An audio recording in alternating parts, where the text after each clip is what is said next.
Soyez les bienvenus, on se retrouve aujourd'hui pour une vidéo consacrée à une œuvre hautement symbolique. Puisque le cinéma horrifique est un genre qui nous tient particulièrement à cœur, remontons le temps et plongeons-nous dans l'histoire du tout premier film d'horreur.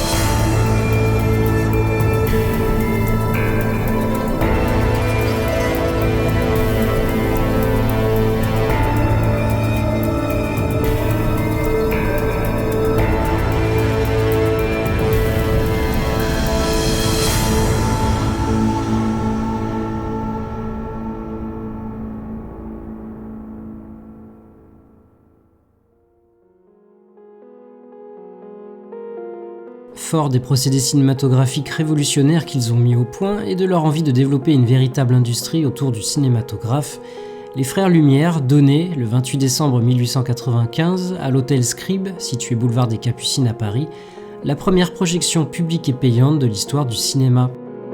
10 films seront ainsi projetés, le premier étant la sortie de l'usine Lumière à Lyon. Parmi les 33 spectateurs présents ce jour-là et qui n'en croient pas leurs yeux, se tient un certain Georges Méliès. Tout à coup, je vis dans la sortie des ateliers Lumière, les personnages se mettent en mouvement, venir vers nous.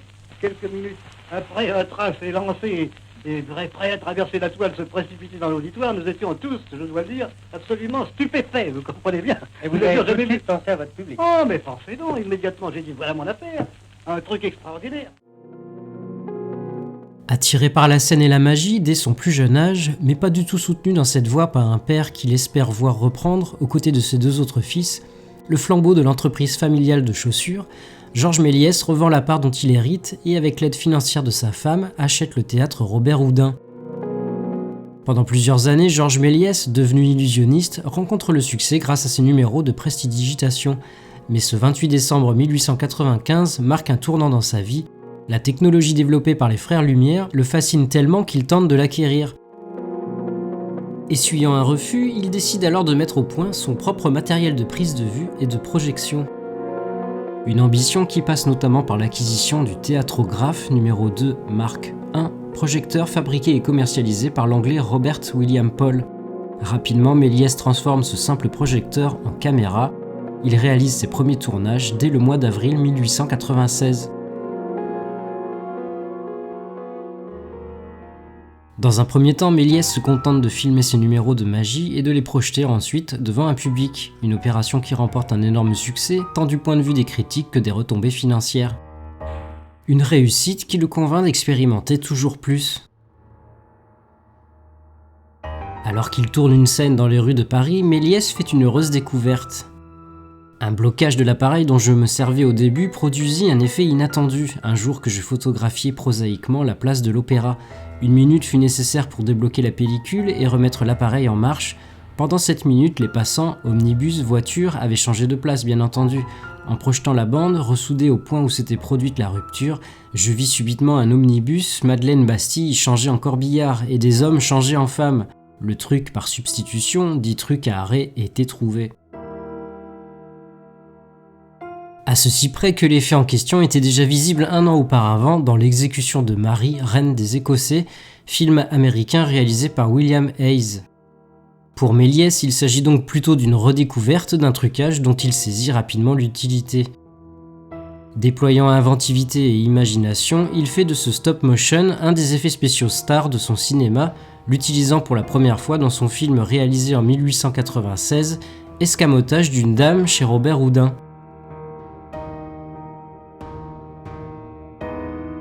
La même année, il en fait l'élément central du film qui nous intéresse aujourd'hui, le manoir du diable.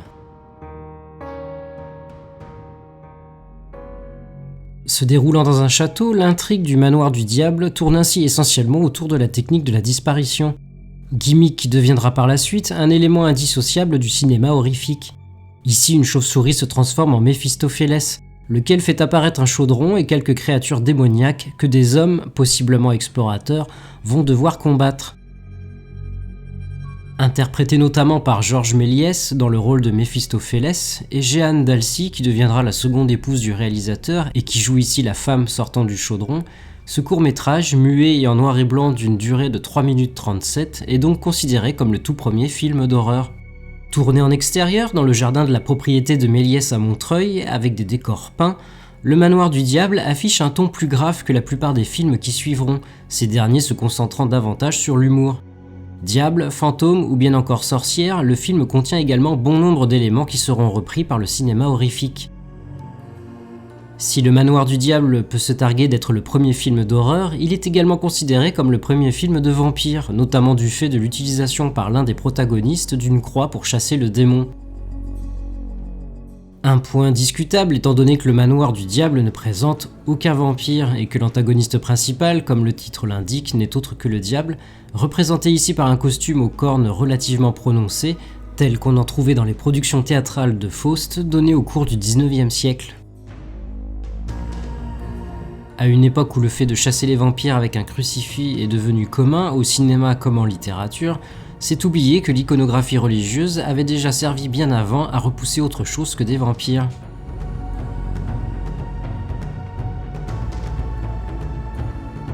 Si le cinéma horrifique a pour objectif principal de susciter la peur chez le spectateur, je doute fortement que Le Manoir du Diable provoque en 2021 la moindre angoisse, même chez quelqu'un qui n'aurait jamais tâté du genre. Mais l'intention première de Méliès au moment de réaliser le film n'était pas d'effrayer le public, mais bien de le captiver et de le surprendre, notamment grâce aux effets spéciaux. Et malgré le temps, ce film, comme beaucoup d'œuvres du réalisateur, conserve une certaine capacité d'émerveillement. Projeté pour la première fois la veille de Noël 1896 au théâtre Robert Houdin, le film a longtemps été considéré comme perdu. Le seul exemplaire restant du film, acheté dans une brocante à Christchurch en Nouvelle-Zélande, entre les années 30 et 40, n'a été identifié par un archiviste cinématographique qu'en 1985. Le film connaît ce qu'on pourrait qualifier de remake un an plus tard, en 1897, toujours sous la direction de Georges Méliès, intitulé Le Château hanté.